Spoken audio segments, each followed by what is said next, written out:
Hello, ഇന്ന് നമുക്കൊരു പാൽവാഴയ്ക്ക ഉണ്ടാക്കാവേ. അതിന് കറി കാച്ചിയതെന്നും പറയും. ആദ്യമേ തന്നെ അതിന് വേണ്ടിയിട്ടുള്ള ചവ്വരി നമുക്കൊന്ന് വേവിച്ചെടുക്കാം. ചവ്വരി വെന്ത് വരുമ്പോൾ ഇതിലോട്ട് നമുക്ക് തേങ്ങയുടെ രണ്ടാം പാൽ ഒഴിച്ചു കൊടുക്കാം. അതോടൊപ്പം തന്നെ ഏത്തയ്ക്ക പീസാക്കിയതും കൂടി ഇട്ട് കൊടുക്കാം. ഏത്തയ്ക്ക ഈ രണ്ടാം പാലിൽ കിടന്ന് നല്ലപോലെ ഒന്ന് വേകട്ടെ. ഇതിലേക്ക് ഒരു നുള്ളു ഉപ്പും കൂടി ഇട്ട് കൊടുക്കുന്നുണ്ട്.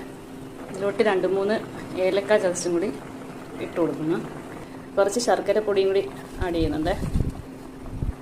ശർക്കര പാനിയായിട്ട് ആക്കി ഒഴിച്ചാലും മതി.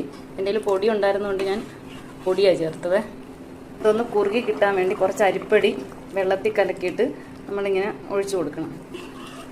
ഇത് നല്ലതുപോലെ ഇളക്കി കൊടുക്കണം, ഇല്ലെങ്കിൽ കട്ട കെട്ടി അവിടെ ഇവിടെയൊക്കെ കിടക്കും. ഇതിലേക്ക് തേങ്ങയുടെ ഒന്നാം പാൽ ഒഴിച്ച് ഒന്ന് ചൂടാകുമ്പം തീ ഓഫ് ചെയ്യണേ. നെയ്ക്കകത്ത് ഇച്ചിരി കിസ്മിസ് വറുത്ത് ഞാൻ ഇടുന്നുണ്ട്. ഇത് ഓപ്ഷണലാണ്, ആവശ്യമില്ല, വേണമെങ്കിൽ ഇട്ടാൽ മതി.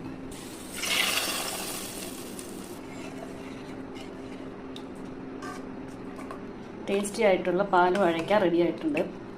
ഇത് ഞങ്ങളുടെയൊക്കെ നാട്ടിൽ പെരുന്നാളിന് തലേ ദിവസം ഉണ്ടാക്കുന്നൊരു സാധനമാണ്. എല്ലായിടും ഉണ്ടോയെന്നറിയില്ല. അതിൽ എല്ലാവരും ഒന്ന് ട്രൈ ചെയ്ത് നോക്കിയിട്ട് അഭിപ്രായം പറയണേ.